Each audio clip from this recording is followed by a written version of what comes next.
To Baroness Bennett of Manor Castle.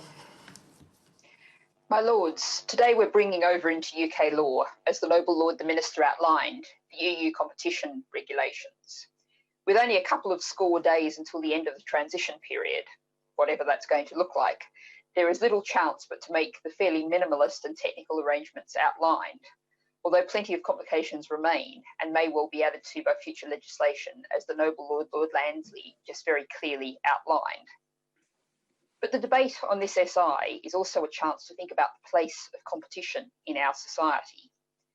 Competition law, or antitrust law as the Americans call it, traditionally seeks to maximise competition.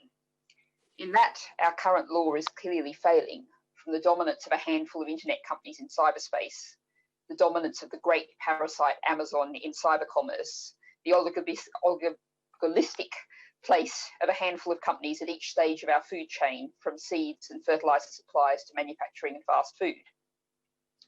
There's also the fast-growing issue of common ownership, the way in which trading practices and the dominance of a few hedge funds and financial players means those companies are owned by a handful of financial firms, with no real interest in seeing competition between each of their shareholdings.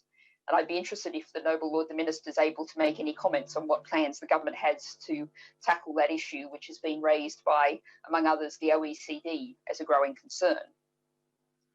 Small independent businesses, innovators, inventors, creatives see them swept up by the logic of our might is right business world, bought out, possibly at considerable financial benefit to themselves, but at great cost to the rest of us, left with a handful full of companies dictating what we watch, what we read, what we eat, what we wear, albeit they might be carefully differentiated by brand into different segments. If we go to systems thinking, to ecological thinking, what we have is a poor, degraded business environment, lacking in the diversity that brings colour, taste and richness, and resilience, something COVID-19 has made only too clear. We clearly need different kinds of laws and arrangements. Yet when we go to other elements of our society, there's far, far too much competition. Privatisation of public services has led to the cutting of the pay and condition of workers, the reduction of the quality of provision, and the pumping of public money into private hands. The competition is played out in the race to the bottom of provision. I take as an example a report last week from the Children's Commissioner. The Commissioner, a commendably brave and stalwart public servant, noted in a tweet that the, I quote, market in residential care homes is broken. Well, I'd like to step back and say that this is an area in which the market, in which competition should have no place at all.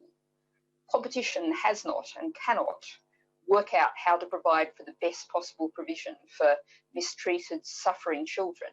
It requires cooperation from all of those involved, all along the line, from social workers to residential homes to foster carers.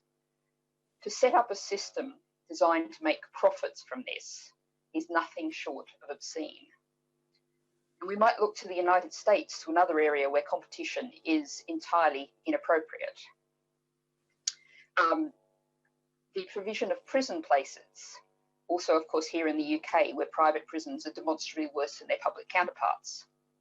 Privatising, seeking to make profit out of the coercive power of the state, setting up the companies providing these in competition can never be right and can only lead to perverse incentives, such as encouraging more imprisonment.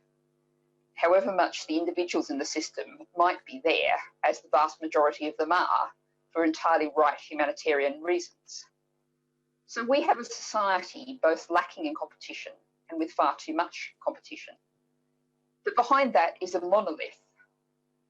No competition at all, financialisation, the turning of everything, from the water we drink and bathe in, to the council houses that will want public assets, to the social care that supports our frail elderly and disabled, into a source of profits. Profits that all too often are sucked out of our society into the nearest handy tax haven. Something supported by the same financial sector, the same City of London, that services and supports that tax haven.